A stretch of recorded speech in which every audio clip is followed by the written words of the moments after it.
From design to construction, the making of the 5 biggest oil rigs in the world. In 2019, the daily consumption of oil around the globe is estimated to be close to 100 million barrels. There is a substantial quantity of fuel that needs to be extracted from the ground, processed, and transported to gas stations located in various parts of the world.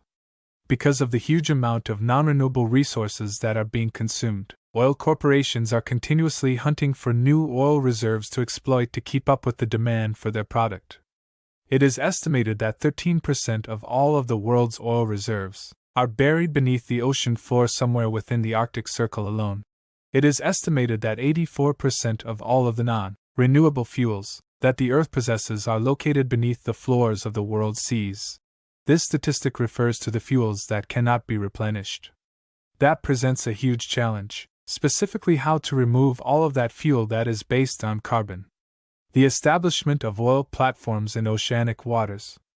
In 1897, construction began on the first offshore oil platform, which was located off the coast of California.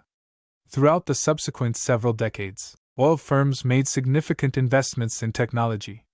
By 1928, a corporation based in Texas had established a movable offshore oil platform in the marshes that surrounded the border between Texas and Louisiana.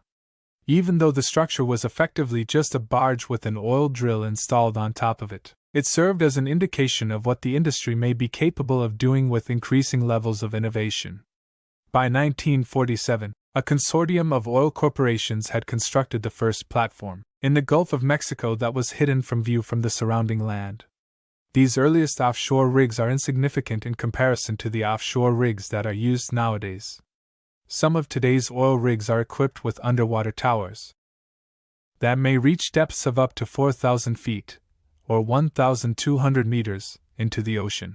As a point of comparison, the Burj Khalifa, which is now the tallest skyscraper in the world, stands at 2,722 feet. A big oil rig is the greatest construction that humanity has ever relocated. How exactly did the oil make its way into the water? Anyone familiar with the process by which oil is produced, which involves the gradual compression of carbon-based life forms over long periods, is likely to be perplexed by the fact that the vast majority of the world's oil is located beneath the oceans. The solution is not overly complicated.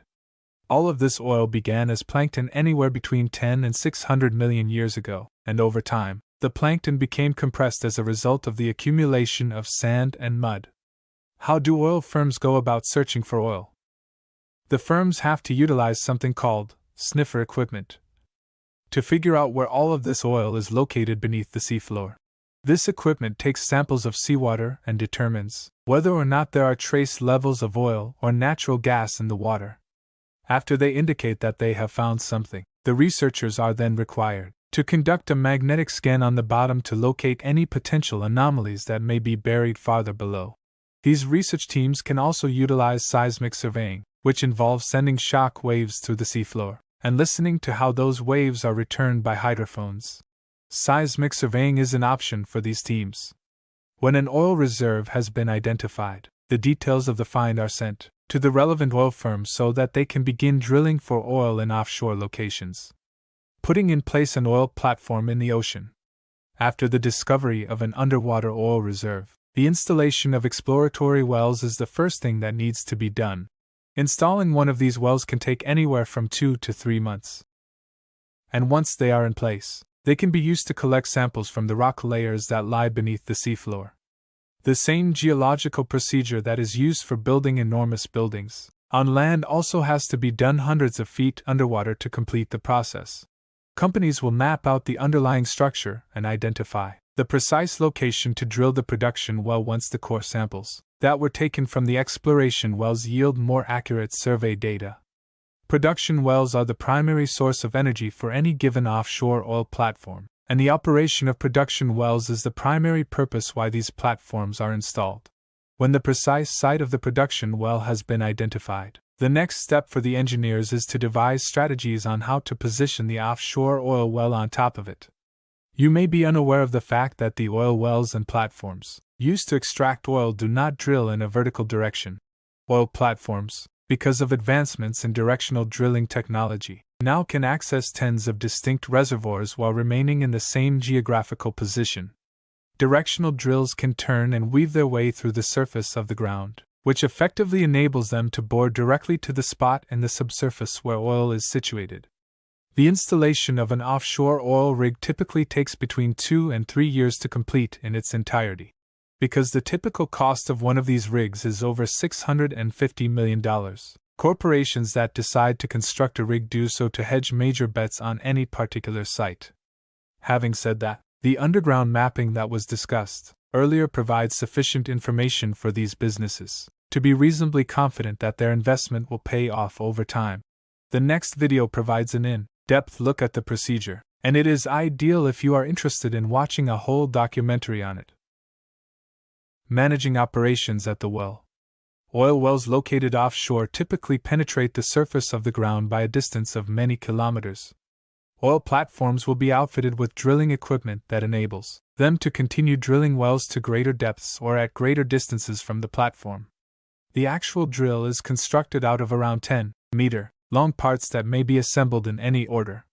So, when one of these pieces has been drilled to its full length, workers in the oil industry simply install another segment and continue drilling. Again, this technique is quite similar to how oil drilling is done on land. However, offshore platforms have the additional obstacle of being located hundreds of miles out in the ocean. The revolving drill is held in place by a flexible tube that is situated between the oil rig and the floor where the drilling operations are taking place. This tube, which is known as a marine riser, shields the drill from the damaging effects of the weather and prevents it from breaking while it is submerged in water. As soon as the drill touches the oil, the operation has the potential to become somewhat more hazardous. Subsea oil reserves are frequently highly pressured, which means that drilling a hole in them is frequently analogous to bursting a balloon. In other words, drilling a hole in them can be hazardous. If you do not take precautions against this, it could result in a catastrophic explosion of crude oil on the surface of the rig. Blowout prevention systems have been built by oil corporations. These systems are essentially comprised of specialized valves that are only activated if a blowout is detected.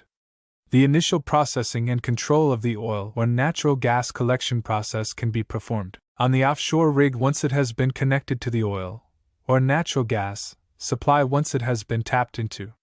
Even though the number of personnel required to staff an oil platform is directly proportional to the size of the platform, most oil platforms have between 100 and 150 employees on board to ensure that everything runs efficiently.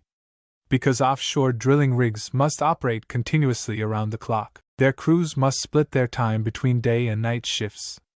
What do you think about this video? Do let us know in the comments section below. If you enjoyed this video and want to hear from us again, be sure to hit that subscribe button before you go.